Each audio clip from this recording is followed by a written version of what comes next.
शरद पवार गटाच्या प्रमुख नेत्यांची पुण्यात गुप्त बैठक। राष्ट्रवादीच्या विलीनीकरणावर बैठकीत चर्चा झाल्याचा अंदाज। पुण्यामध्ये एका हॉटेलमध्ये पार पडली गुप्त बैठक। पुण्यातल्या हडपसरच्या हॉस्पिटलमध्ये बॉम्ब ठेवल्याचं प्रकरण। बॉम्ब ठेवल्याप्रकरणी एक संशयित नागपूरमधून अटकेत। पुणे दहशतवाद विरोधी पथकाची कारवाई। नीटची पुनर्परीक्षा आता 21 जून रोजी होणार। एनटीएनं जाहीर केली नवी तारीख। 3 मे रोजीची परीक्षा पेपर फुटीमुळे झाली होती रद्द। शिक्षण माफियांमुळे योग्य उमेदवारांवर अन्याय नको ही आमची भूमिका। परीक्षा माफियांशी आमचीही लढाई।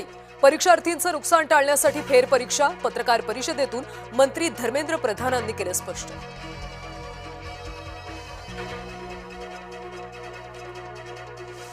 नीट परीक्षा पेपर फुटी प्रकरणी मनीषा वाघमारेला अटक। रात्री उशिरा सीबीआयकडून पुण्याच्या बिब्वेवाडीत अटकेची कारवाई। नीट पेपर फुटी प्रकरणी लातूरमधल्या सेवानिवृत्त प्राध्यापक ताब्यात। सेवानिवृत्त प्राध्यापक पीव्ही कुलकर्णी सीबीआयच्या ताब्यात। सोने चांदी पाठोपाठ इंधनाचे दरही कडाडले। पेट्रोल आणि डिझेलच्या दरात वाढ। पेट्रोल 3 रुपये तर डिझेल 3 रुपये 11 पैशांनी महागले।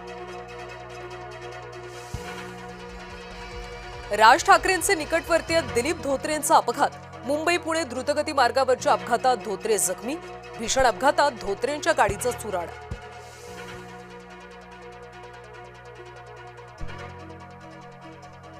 नाशिक कॉर्पोरेट जिहाद प्रकरणात तपासाला वेग। एसआयटी 900 पानांची चार्जशीट दाखल करणार। सूत्रांची माहिती।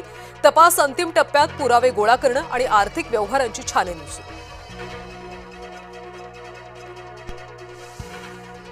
आज कोकणातल्या आंबा काजू बागायतदारांचा वर्षावर मोर्चा। आज गिरगाव चौपाटी ते वर्षा निवासस्थान मोर्चा निघणार। राजू शेट्टी, विनायक राऊत आणि इतर शिवसेना नेते सहभागी होणार। पंतप्रधान नरेंद्र मोदी आजपासून 6 दिवसांच्या विदेश दौऱ्यावर। मोदी 5 देशांचा दौरा करणार। अदानींना अमेरिकेकडून दिलासा मिळणार। लाचखोरी भ्रष्टाचाराचे आरोप मागे घेण्याच्या हालचाली। अदानींना दिलासा मिळण्याच्या शक्यतेवरून राहुल गांधींचा हल्लाबोल। तडजोड केलेल्या पंतप्रधानांचा व्यापार करार नाही तर अदानींच्या सुटकेचा सौदा। राहुल गांधींनी डागली पंतप्रधान मोदींवर तूफ। राज्यात येत्या 30 जून पासून एसआयआर मोहीम राबवली जाणार। 9.86 कोटींपैकी किती मतदार वगळणार याकडे लक्ष।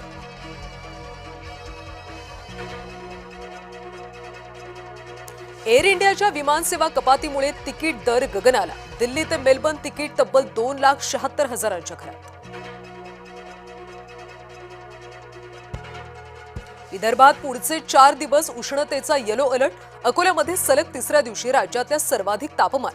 पारा 45.9 अंश सेल्सिअसवर।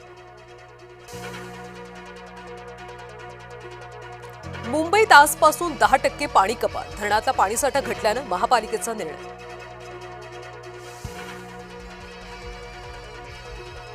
पश्चिम बंगालमध्ये हल्ल्यादरम्यान पोलीस निष्क्रिय। निकालानंतरच्या हिंसाचार प्रकरणी ममता बॅनर्जी न्यायालयात।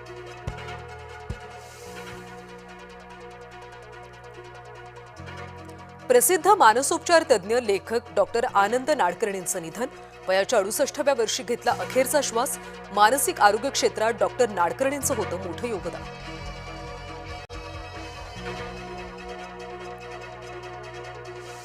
ब्रिक्स परिषदेमध्ये पहिल्याच दिवशी तणाव। अमेरिका इस्रायलच्या निंदेची इराणची मागणी। मात्र यूएईचा विरोध।